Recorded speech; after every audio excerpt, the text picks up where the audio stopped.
Welcome over to Automotive World, everyone. I'm your host, Vinny Mystery, and we are back, and we have some big news. The Subaru WRX is receiving a station wagon, and it's going to be sold in Mexico. There is a caveat, however, though, and that is because we're not getting it in the United States here. But we're going to go over this, as we won't be able to get this brand new, but, you would technically might be able to get this over the border if you were to bring it in as an import.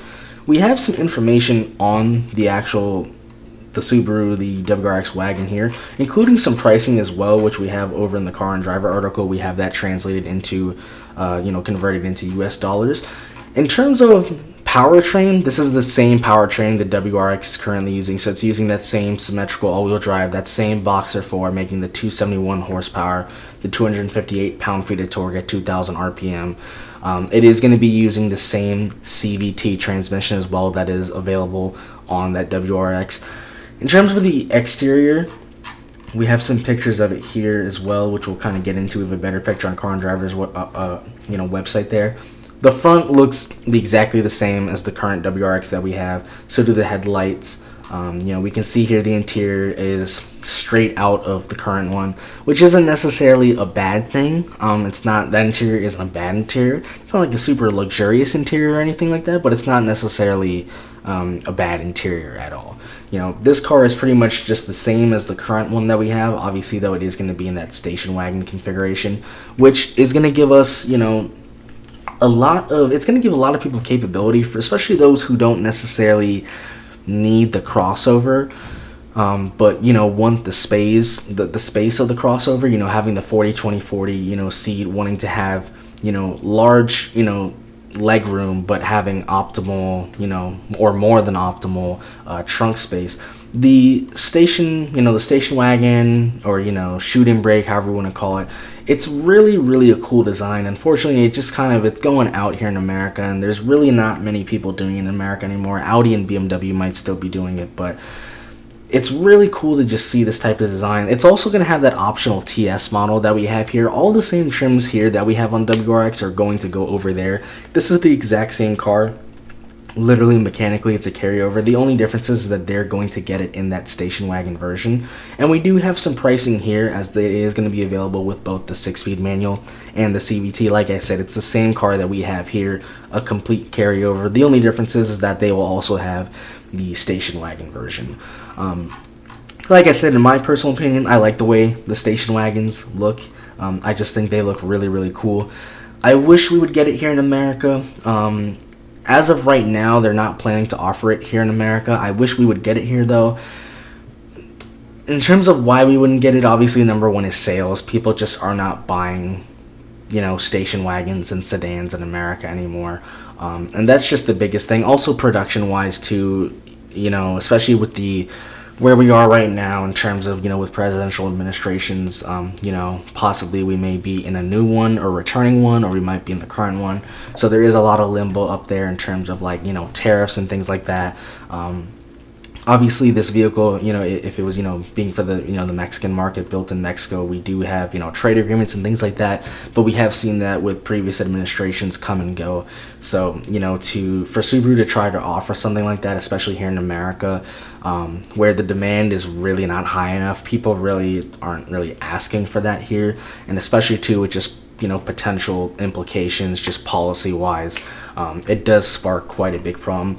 The other thing we have as well is, obviously, this is the same vehicle that we have here in the US, except we only have the sedan version. They have the station wagon version as well, so it's the same mechanically. So there's nothing necessarily new on the vehicle, but we do have, from Car and Driver here, we have it converted over from Mexican currency over to the United States currency. And keep in mind, this is with the current currency exchange rate as of May 6th.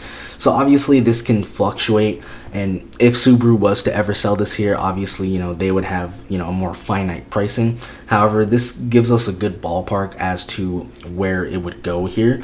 And so if we looked at the cheapest trim here for with the current exchange rates currently for this station wagon, in the WRX just basic trim, we would be looking at $48,500, and that is for the manual. It would also be interesting, especially here in America, given that pricing, because $48,500 although mid 40s is the average price of a vehicle here, for a lot of people and a lot of, car buyers, 48,000, 50,000 is still a very, it's associated with the premium space of vehicle. So it would be quite interesting too to see at that starting price, would they bring over that manual transmission, or would they just go straight to the automatic? And we can see here, the WRX and the TS trim, which is something we just got new on, the WRX and the BRZ.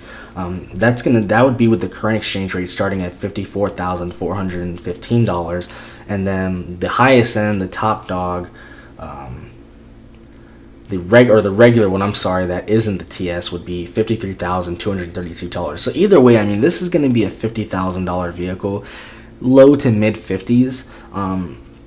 You do have to remember too, also, I mean, just in terms of brand image, that's a lot of money for a Subaru. And Subaru, especially here in America, I think is not associated with that type of vehicle in terms of performance, especially with STI going away, and just like, even like quality, or just being able to charge that price in general, just in terms of materials used and things like that.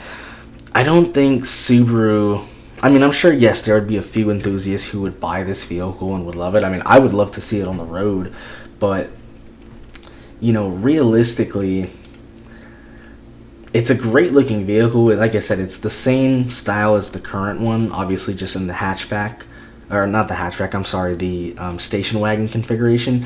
It would just be a really hard sell here price wise, especially in the price that it's in at 48, 50,000. Although vehicles are getting more and more expensive, there are still plenty of vehicles out there in that price range that would be way more premium and offer you very similar capability, if not more, for the same price, or even maybe a little bit less. I mean, one of the big things that killed station wagon too in the minivan here in America is the 7 and 8 seater SUVs, and seeing the new 4Runner and the new Land Cruiser coming out. I mean, in the top trim in the TS, I mean, this is a $54,000 vehicle. You're only about $1,000 away from the Land Cruisers. So, and considering Toyota does own quite a big stake as well in Subaru, it would just be really interesting. Would American consumers react to it? How does it cross shop and just kind of cross compete with, not only within the Subaru brand and where do you slot it within there, but how does it compete with Toyota vehicles? And so I don't think we're gonna get this here. As of right now, they have no plans to bring it. Could they still bring it? Absolutely. They could absolutely bring it, and like I said, if they were to bring this here, the only thing then would be those potential implications politically, just with new administrations coming in and going out.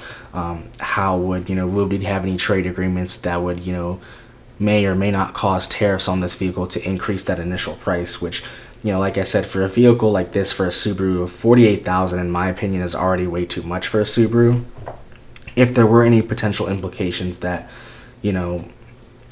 cause this vehicle to go up in price, we're looking at then well over starting 50,000. So that would also have to be considered as well. And really, ultimately, like I said, the biggest thing here in America is the consumers, and consumers just have not been buying station wagons, and they just it's kind of gone out here in America. So would I love to see this here in America? Absolutely. As an enthusiast, I'd love to see it.